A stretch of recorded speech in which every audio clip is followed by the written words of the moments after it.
Hi hello welcome to Chennai garden and decker. இன்னைக்கு வீடியோவில் நம்ம என்ன பார்க்க போகிறோம்னா, கார்டனில் நம்ம ஆசைக்குன்னு வளர்க்குற செடிகளும் இருக்கும், சிலது நம்ம தேவைகளுக்காகவே வளர்ப்போம் இல்லையா. அந்த மாதிரி நமக்கு தேவையான செடிகளை எப்படி வளர்க்கலாம், நமக்கு தேவையான கீரை வகைகள்லாம் நம்ம வீட்டில் வளர்க்கணும்னு ஆசைப்படுவோம். ஆனால் அது எப்படி வளர்க்கணும்னு நமக்கு தெரியாது.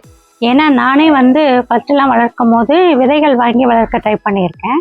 அது என்ன ஆகுன்னா, விதைகள் போட்டுடுவோம், கீரையும் முளைச்சிடும். ஆனால் அது வளர்கிறதுக்குள்ளே அது ஒன்றோடு ஒன்று அப்படியே அமுங்கி வீணாக போயிடும். நம்ம தண்ணி விடும் போது கூட அது மேலேயே தண்ணி விட்டு அது அப்படியே அமுங்கிடும். நமக்கு எதிர்பார்த்த அளவுக்கு வளர்ச்சி கிடைக்கவே கிடைக்காது. அதனால் நான் என்ன பண்ணேன்னா, ஒரு ட்ரிக் யூஸ் பண்ணேன். அந்த மாதிரி தான் என்கிட்ட இருக்க எல்லா கீரை வகைகளுமே நான் வளர்க்குறேன். நமக்கு ஈஸியாக கிடைக்கிற கீரைகள்லாம் நம்ம வாங்கி கூட சமைச்சிக்கலாம். நமக்கு கிடைக்கவே கொஞ்சம் கஷ்டமாக இருக்குது அப்படின்ற மாதிரி கீரைகள்லாம் நம்ம வீட்டில் வளர்க்குறது ரொம்பவே நல்லது. அந்த மாதிரி தான் நான் வல்லாரைக்கீரை வளர்க்க ஆரம்பித்தேன். அது ரொம்ப ஈஸியாக இருந்துச்சு. வல்லாரைக்கீரை எப்படி ஈஸியாக வளர்க்குறதுன்னு ஃபஸ்ட்டெல்லாம் நான் நினச்சேன், சென்னையில் அடிக்கிற வெயிலுக்கு அது வராது அப்படின்னு நினச்சேன். ஏன்னா அது மோஸ்ட்லி பார்த்திங்கன்னா வயலில் இந்த தண்ணி ஓடும் பார்த்திங்களா, வாய்க்கால்னு சொல்லுவாங்க இல்லையா, அதில் தான் அந்த வரப்பு மேலே தான் முளைச்சிருக்கும் வல்லாரைக்கீரை. அதுக்கு தண்ணி நிறைய தேவைப்படும். ஒரு சில்லுன்னு இருக்கிற மாதிரி ஒரு ஏரியாவில் தான் அது வளரும், நல்ல ஒரு நீரோட்டம் இருக்கிற மாதிரி. அதனால் நான் வருமோ வராதோன்ற டவுட்லேயே தான் வச்சேன். ஆனால் சூப்பராகவே வளர்ந்துருச்சு. அது நான் கீரை கட்டு வாங்கியிருந்தப்போ அவங்க வல்லாரைக்கீரை எப்போவுமே கவரில் போட்டு தான் கொடுப்பாங்க இல்லையா. கவரில் அப்படியே வெறும் இலையாக தான் இருக்கும், அப்படி தான் கொடுப்பாங்க. அதில் ஒரு 2 செடிக்கு வேர் கொஞ்சமாக இருக்கிற மாதிரி எனக்கு கிடச்சிச்சு. அதை ஊனி வச்சு அதில் ஒரு செடி வளர ஆரம்பிச்சிருச்சு. அது அப்படியே பரவி சூப்பராக வளர்ந்துடுச்சு. இதில் முக்கியமான விஷயம் என்னென்னா, வல்லாரைக்கீரையை பொறுத்த வரைக்கும் நம்ம வீட்டில் வளர்க்கணுன்னா கூட ஒரு ஷேடடான ஏரியாவில் வளர்க்குறது ரொம்ப நல்லது. சேம் டைம் வெயிலும் கிடைக்கணும். வெயில் இல்லைனாலும் வளராது, வெயிலும் இருந்து அதுக்கு கொஞ்சம் நிழல் பகுதியும் இருக்குது அப்படின்னா உங்கள் செடி சூப்பராகவே வளரும். இந்த தொட்டி ஆக்சுவலாக நான் மஞ்சள் வச்சுருந்தேன். இது மஞ்சள் காஞ்சிடுச்சு. இப்போ மஞ்சளையே இந்த வல்லாரைக்கீரை டாமினேட் பண்ணிடுச்சு. ஆக்சுவலாக வல்லாரைக்கீரை கொடி வகையை சேர்ந்தது. அப்படியே நிலத்தில் பரவிக்கிட்டே போகும், அந்த மாதிரி கொடி தான் இது. அதனால் நமக்கு கீரை கடையில் வாங்கும்போது கூட பார்த்திங்கன்னா அப்படியே இலையோடு இப்படி காம்போடு பறித்து இப்படி தான் கொடுப்பாங்க. இதை நம்ம சமைக்கிறதுக்கு இந்த பகுதியை கட் பண்ணிவிட்டு இதை மட்டும் சமைப்போம். சிலர் இதையும் சேர்த்து கூட சமைப்பாங்க. இதையும் சமைக்கலாம். இதில் என்னென்னா நார் பகுதி நிறையா இருக்கும். அது ஓகேன்றவங்க குட்டி குட்டியாக கட் பண்ணி போட்டு இதையும் சேர்த்தே சமைக்கலாம். ஏன்னா இந்த கீரை கொடுக்கும் போதே கொஞ்சோண்டு தான் கொடுப்பாங்க. ஸோ நமக்கு பத்தாது. இந்த காம்போடு சேர்த்து சமைச்சோம்னா நமக்கு அது பத்தும். வல்லாரைக்கீரையை பொறுத்த வரைக்கும் மண்கலவை கொஞ்சம் லூஸாக இருக்க மாதிரி பார்த்துக்கோங்க. அதாவது டைட்டாக இருக்க மாதிரி இருந்ததுன்னா வேர்கள் பரவறதுக்கு கொஞ்சம் கஷ்டமாக இருக்கும்.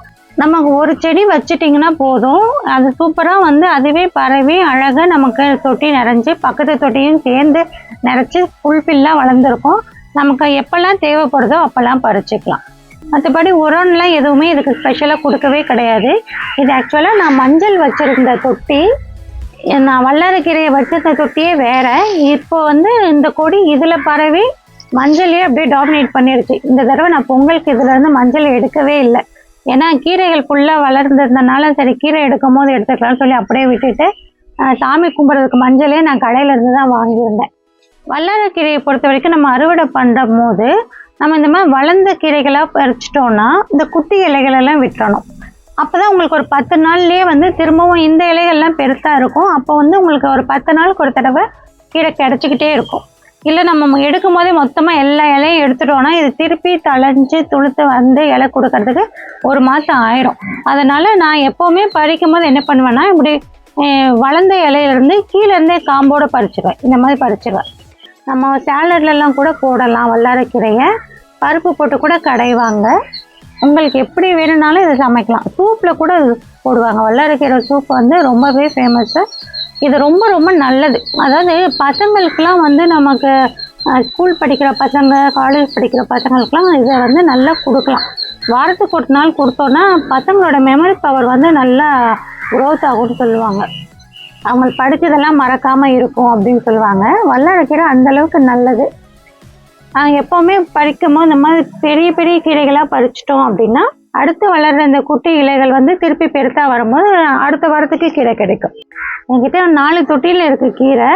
மீதிலாம் நான் வந்து பறிச்சிட்டேன். இது ஒன்று தான் நான் பறிக்காமல் வச்சுருந்தேன். இது போது பார்த்தீங்களா கொடி, இது வந்து இப்படி தான் பரவும். இந்த மாதிரி ஒரு துணுக்குலையும் வேர்கள் வரும். இதை வந்து நம்ம மண்ணில் ஊனி விட்டோம் அப்படின்னா இதிலேருந்து புது செடிகள் வளரும். நிறைய பேர் வளர்க்கிற செடியை வந்து எனக்கு அனுப்புறீங்களா அப்படின்லாம் கேட்டிருந்தீங்க. நான் ட்ரை பண்ணுறேன். ஏன்னா இப்போ தான் நான் வந்து டிசைட் பண்ணியிருக்கேன். நிறைய பேர் செடி கேட்குறீங்களா, என்னால் அனுப்ப முடியல. இதை நான் பதியம் போட்டு எடுத்து வைக்கிறேன். அப்படி நான் எடுத்து வச்சுட்டேன்னா நான் உங்களுக்கு இன்ஃபார்ம் பண்ணுறேன். நீங்கள் அப்போ வந்து காண்டாக்ட் பண்ணிங்கன்னா நான் இந்த செடிகளை உங்களுக்கு அனுப்புகிறேன். ஏன்னா நிறைய பேர் கேட்கும் போது இல்லைன்னு சொல்கிறதுக்கு கஷ்டமாக இருக்குது. இந்த வீடியோ உங்களுக்கு பிடிச்சிருக்குன்னு நம்புகிறேன். இதே மாதிரி இன்ட்ரெஸ்டிங்கான வீடியோவில் அடுத்து மீட் பண்ணலாம். இந்த வீடியோ உங்களுக்கு யூஸ்ஃபுல்லாக இருக்குன்னு நினச்சிங்கன்னா உங்கள் ஃப்ரெண்ட்ஸ் அண்ட் ஃபேமிலிக்கு இந்த வீடியோவை ஷேர் பண்ணுங்கள். தேங்க்யூ.